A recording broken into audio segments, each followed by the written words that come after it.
నిరుద్యోగ భృతి ఇవ్వాలంటే 1400 కోట్ల అవసరం అధ్యక్ష. ఈ లెక్కన మరి నిరుద్యోగ భృతికి ఏటా 16,800 కోట్ల అవసరం అధ్యక్ష. ఇందిరమ్మ ఇళ్ల కోసం మరి 20,825 కోట్ల అవసరం అధ్యక్ష. అంతేకాకుండా సామాజిక పెన్షన్లకు 2,000 నుంచి 4,000 పెంచితే, అలాగే దివ్యాంగులకు 4,000 నుంచి 6,000 పెంచితే ఏటా 30,000 కోట్లు అవుతుంది అధ్యక్ష. అంటే ఈ సంక్షేమ కార్యక్రమం అమలుకి రాష్ట్ర ప్రభుత్వం ఏటా 1,32,000 కోట్ల అవసరం.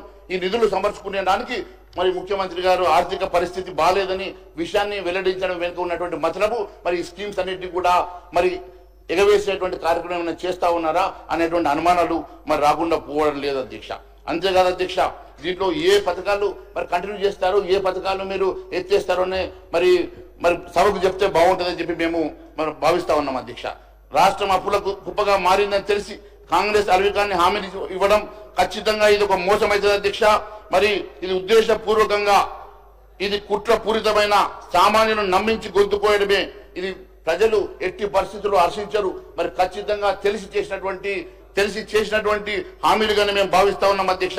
ఎందుకంటే భద్రాచలం, ఖమ్మం జిల్లా భద్రాచలం అంబేద్కర్ చౌరస్తాలో జరిగిన కాంగ్రెస్ మీటింగ్ లో హాత్ సే హాత్ జోడో కార్యక్రమంలో ఫిబ్రవరి 15, 2023లో ఆ రోజు మరి ముఖ్యమంత్రి గారితో సహా ఉన్నట్టు ఇప్పుడు ప్రస్తుతం ఉన్నటువంటి మంత్రులు కూడా ఆ రోజు ఇచ్చినటువంటి మరి ఆరోపణలో భాగంగానే మరి ఈ రాష్ట్రం ఆ రోజు 5,50,000 కోట్ల అప్పులు ఉందని మీరు ఇచ్చిన స్టేట్మెంట్ బట్టి స్పష్టంగా మీకు ఆర్థిక పరిస్థితి తెలిసే మీరు హామీలు ఇచ్చిన సంగతి మరి తెలుస్తా ఉన్నదని చెప్పి తెలియజేస్తా ఉన్నాను అధ్యక్ష.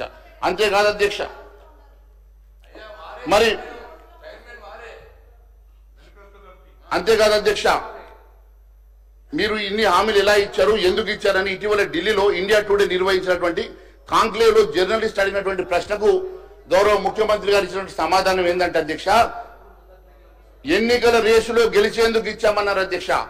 ఎన్నికల రేసులో దిగాక వెనుకబడకుండా ఉండాలంటే పరిగెత్తాల్సిందే. స్పీడ్ థ్రిల్స్ బట్ కిల్స్ అనే స్లోగన్ తెలుసు కదా, ఇది అలాగే అని ముఖ్యమంత్రి రేవంత్ రెడ్డి గారు సమాధానం ఇచ్చారంటే వారికి తెలిసి కేవలం రేసులో గెలవడానికి మాత్రమే నేను హామీలు ఇచ్చానని వారు చెప్పడం అంటే ఇది చాలా స్పష్టంగా తెలిసి మరి వారు ఇచ్చినటువంటి హామీ ఇది తెలిసి ప్రజల్ని మోసం చేసినట్టు కాదని చెప్పి నేను మాత్రమే అడుగుతా ఉన్నాను అధ్యక్ష.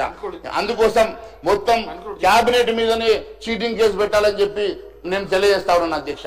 క్యాబినెట్ మొత్తం తెలిసి సార్ ఒక విషయం సార్, హామీలు మేనిఫెస్టో ప్రజాస్వామిక ఎన్నికల్లో ఇదంతా భాగం అధ్యక్ష.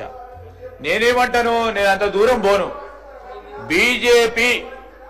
బీజేపీకి సంబంధించి కేంద్ర ప్రభుత్వంలో 2 కోట్ల మందికి ఉద్యోగ అవకాశాలు ఇస్తాను. ఏం కేసు పెట్టాలి అధ్యక్ష?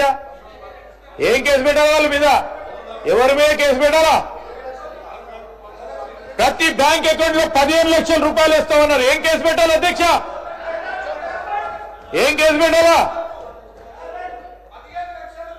రైతులకు మేలు చేస్తామన్నారు. ఏం మేలు కూడా చేయాలి? ఏం కేసు పెడతారు అధ్యక్ష? ఈ రోజు మేము చెప్తా ఉన్నాం, ఎన్నికలకు సంబంధించిన హామీలో భాగంగా చిత్తశుద్ధిని చూస్తారు అధ్యక్ష ప్రజానికం. మేము హామీలు ఇచ్చాం, మాకున్న పరిధిలో మాకున్న వనరులతో ఎంతవరకు చేయాలో అంతవరకు మా వరకు ప్రయత్నం చేస్తూ మేము ఇచ్చిన హామీని నిలబెట్టుకునే ప్రయత్న భాగంలో ముందుకు పోతా ఉన్నాం.